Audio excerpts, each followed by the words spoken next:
Kia ora whānau, and welcome to another episode of Get a Job and Get Healthy with Costas Enterprises. I am your host, Alex Costas, and today I'm going to be a little bit doing a little bit more Redbubble stuff. The reason why is I have just thought about what can I talk to you guys about, and I just wanted to prove to you guys about scaling, and it doesn't actually take as long as you think, and how you can potentially do things like create two designs from one design, and yeah, just basically share that sort of stuff with you. I've literally just done this, so the time at the moment is 9:15 on the 25th of February PM. I just started doing this possibly about an hour ago.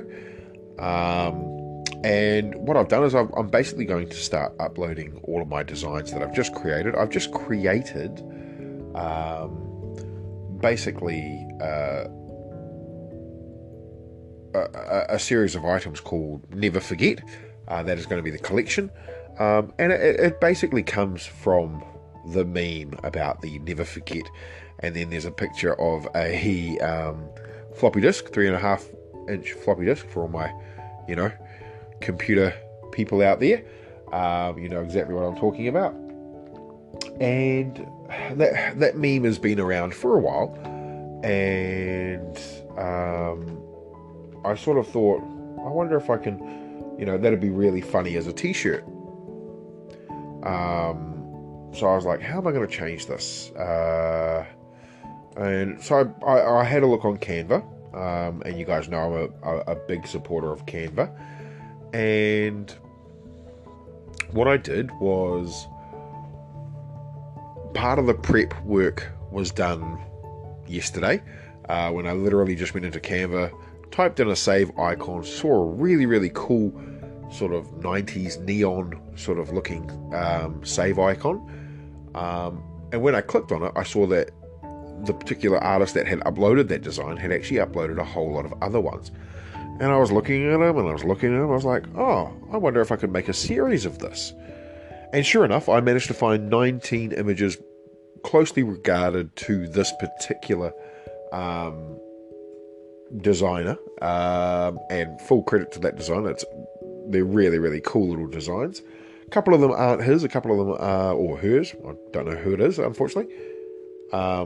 But yeah, it's really cool. And I took those 19 designs and decided to create my Never Forget, and I just found sort of an old school sort of feel. And what I did was I took those 19 designs and created the, Never Forget theme and font. And just in the last sort of hour and a half, what I did was I went through each design and had a look at it, and I got it all mapped out, and I started looking at it, and I noticed that, okay, so some of the images on Canva that you use in the elements can actually be changed, so you can actually change the colours and, all that sort of stuff, and I thought, okay, let me see what I can do, and I played with some of the colours that made me, I was thinking, this is really cool, on the save icon, and I sort of looked around, and I was like, hang on, I can change the colours, and I've got the text. So I tried to sort of focus on what I've learnt from some of my, watching videos and stuff.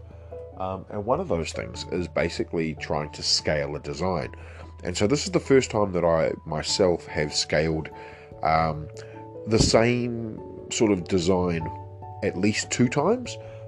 So this one, I did, each image that I found, I basically created 2 copies of it. And I changed the colours up, I changed the headings up, I changed everything. So it's still the Never Forget series, but instead of sort of one save icon, I've got 2 save icons, or floppy disks for those that, actually know what it's called. And so I've decided I'm going to create this sort of 90s, 80s sort of collection, and that's going to be called the Never Forget collection. And for the people that are thinking like this, what you can potentially do is you can effectively take your design, and in this instance I sort of made it one that could be worn either by male or female, and I'm not saying anything against, gender neutral or anything like that, nothing at all. Just for this particular thing, because of the colours that I picked, you could easily be worn by either sex, or even unisex based on the colours. So we're not talking about gender specific, like, it's got to be blue and it's got to be pink. Like, there's yellow, there's all these other colours that are in the actual design themselves, and they make them that either design you pick could be worn by either sex. And as I said, I'm not getting into the whole gender sex thing. You do you, basically. If you identify male, female, trans, and I apologise for not knowing the rest, but if you don't identify with a particular gender, you could effectively wear the shirt. That's what I'm trying to get at. And you could find a design that you would like to wear, and it doesn't matter what colour, sex, age, race, whatever. That's kind of what I'm trying to get at, is trying to create a design that you can use across the board with many different colours. Like, I could effectively take this save icon or the floppy disk design itself and change the colours about 4 or 5 times, create 4 or 5 designs just on the one basic design. As an example, these 19 that I've done, at the moment I've only done one of each, and that has taken me from 19 designs, I can now upload 38 designs. That's what I'm trying to get into your head. So yeah, I'm not meaning any offence to anybody that might have taken offence to, me saying boy or girl or anything like that. Not meaning that at all. What I'm trying to get across is basically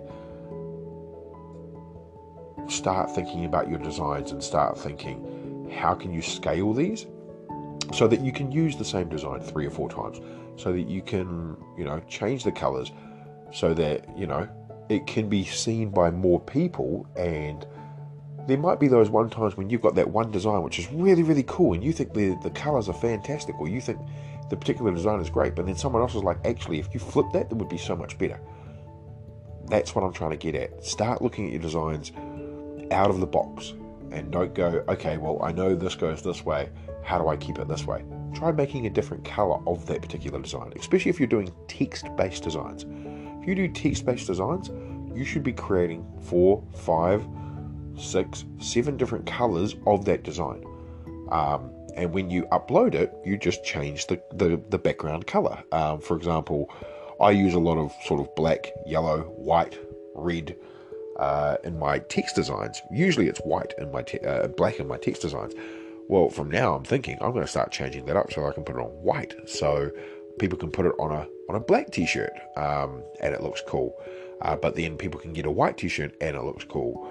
And you're basically giving people more choices, but at the same time you're not giving them too much choice within the product that they've got. So they've basically got one design that is this particular way, and then they've got another design which is this particular way, which, while yes, that counts as more choices for the person in general, when you think about when they look at one design and they're like, actually that would look really cool on black because I like it on black, but those colours don't look, if they were only flipped, well, that's all you're doing, you're flipping those designs, you're flipping those colours.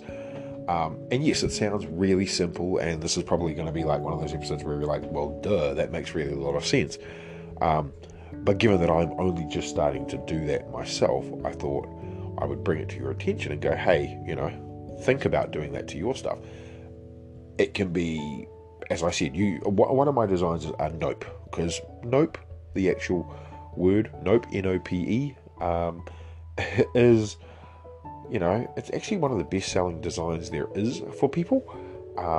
And I've had a couple of people actually just flavour it, and it's literally one word. There's no pictures, no nothing, it's just a word.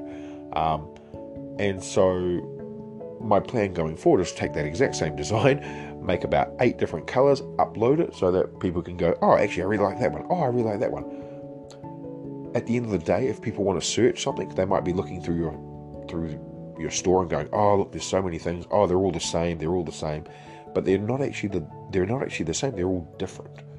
And by showing that, Redbubble is going, hey, look, there's new designs. It's a great way of you being able to not only grow your designs, grow your customer base, but it's also about taking your designs further, and it's about making more products. So if you've got a Redbubble store, for example, you don't start getting organic traffic and stuff like that unless you've got at least, usually I would say, about 50 to 100 designs. Now, yes, you will still get people finding your design and going, oh look, that's cool, by finding the tags and all sorts of things, but you don't start getting pushed by Redbubble itself until you've got at least 100 designs. And that's been apparently proven by the research that is out there on YouTube and stuff. So, and I've definitely seen a lot more oomph in my traffic since I've had 100 designs. And just recently, as you guys know, I pushed sort of 204 designs. Well, because of this thing that I'm doing just done, I'm now going to have an extra 38 designs. So that will take me to close to 240-ish designs. 242 it'll take me to once I finish uploading them. And I've only just started doing this sort of scaling thing. Like I'm trying to think quite big, like, hey, how can I do this? What can I do now? And this is just doing 2 of every design. Oh, sorry. Yeah, 2 copies of the same design. Not 3, not 4. This is just 2. And that's 38 images already. And I just downloaded them. It was 113 megabytes for a zip file, which is not very, very big when you think about it. And that is at a high quality rate as well. So that is when you download through Canva, you can download it sort of 1.5 or 2. I download it 2 now. The reason why is, even though I suggest to people go 5,000 by 5,000 pixels, when you download it at a higher thing, it actually makes it a higher resolution and a bigger file, meaning that you can put your design on a lot more things. And it also means that when you shrink it, the scaling looks really, really good. So you can have a small icon, and if you put it on repeat and you put it on leggings, you'll find that it goes really, really well. So my suggestion is just try taking your design, looking at it and going, okay, how can I make more of this?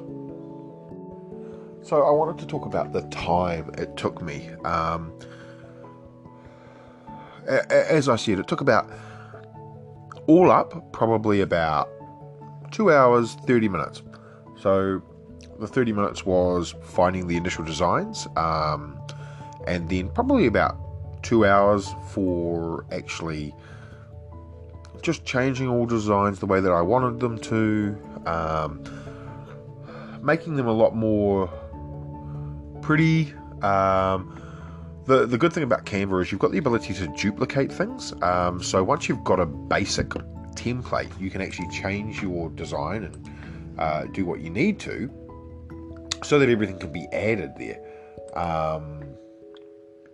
And you'll notice with some of my other designs that I talk about, like my kawaii pocket friends that I've talked about, there's a whole lot of things that I've done which is basically just tried to take it and add these things in. So it makes things a lot easier for me. But yeah, I really think people should take the time to have a look and see what is available to them, and then decide to just basically create what it is that you're creating, but then have a look and see what you can do to try and change it. So can you make it sort of 1 or 2 of the same item, and then go from there. It's actually not that hard. If you do want to have a look at my designs, they will be up as of probably about the 26th of February. I will try to upload as many as I can tonight. Of course, as I said, it was about 9:15. Now it's about 9:45. I had to stop in between. My partner made me amazing plant-based food, so we ate tofu and stuff. So it will be a little bit of a while before I do that, but it'll at least be the start of the actual collection, the Never Forget collection, and I'll try to make it look all good.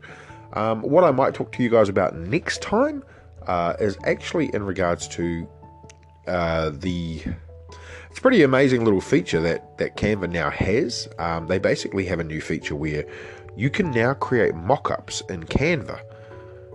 And as I've previously talked about Placeit before, depending on how these mock-ups actually look, this will effectively make Placeit pretty much, for me, it wouldn't even make it viable, because of the simple fact that you can get some free things through Placeit, and it's a pretty easy process, which I literally did it while we were on together, for creating a design and also uploading a mock-up. But now that mock-ups have been effectively put into Canva, if you're already on one of the platforms, you do not really need to be on the other. And given the fact that Canva sort of has so many things, it is one of those ones where it just stacks it a little bit higher in Canva's favor. Now, don't go ahead and change your subscriptions or anything like that yet. I haven't yet to have a look at the actual mock-ups properly. I heard it's coming, and it made me go, ooh, that'd be really cool. So I will give you an actual an idea of how you do it, how you make it things. At first glance, and very, very quick first glance, it appears that the mock-up itself has to be of a photo, so you can access them through the photos. There's not actually a separate section for mock-ups, as there is, and in other times I've spoken about Canva, I've sort of said, there's an element section, there's a template section, a text section, so those aren't actually there.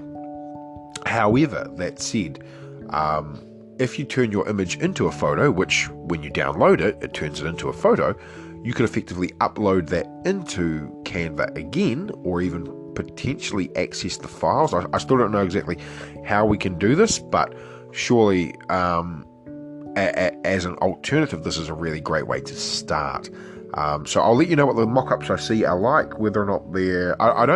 I'm going to be honest, I don't think they're going to be better than Placeit at this stage, just because Placeit has so many mock-ups, and that's primarily what people use Placeit for in the first instance. While they do have some creation stuff, it is pretty, it is predominantly the fact that you can upload your image to any design and all that sort of things. So yeah, what I might try to do is I might try to upload to my Instagram some of these designs that I've just created, so you can see them, and I can try and use them on the on the Canva mock-ups, and yeah, that way you guys can see a bit of both. So feel free to head along to my Instagram. It's at the Kiwi Don, all together. You can find me at costasenterprises.business.blog for my full website, with all my social media and all those sorts of fun things as well. Or feel free to contact me, email me. My email is doncostas@gmail.com. That's DON for Nike, COSTAS @gmail.com. Happy to hear from you guys. I'm currently sitting at about 635 listens, which again just totally shocks and amazes me. You guys' support is really, really amazing. My last episode, I've already seen 7 people have listened to it already about the plant-based. So yeah, I will try to talk a bit more about plant-based and also the keto and all that sort of stuff as well, just so that people get a bit of an idea. One thing I do hope to do very shortly is also upload a couple of pictures of keto bread that my partner has sort of lovingly created, just to show you guys, 1, what the ingredients are, and 2, what it actually looks like once it's been made. And yeah, I wish you could taste it. It is really, really, really good. As you guys know, I am a fiend when it comes to eating bread, and keto bread is no exception. And yeah, hopefully it'll help you guys, especially if you are trying to do sort of your own keto journey, or at the very least, basically reduce the carbs that you're eating. You will find this is a really amazing recipe that is available there for you. So, thank you very much for listening. Until next week, I love you, and as always, good luck and I will talk to you guys next week. Have a great day.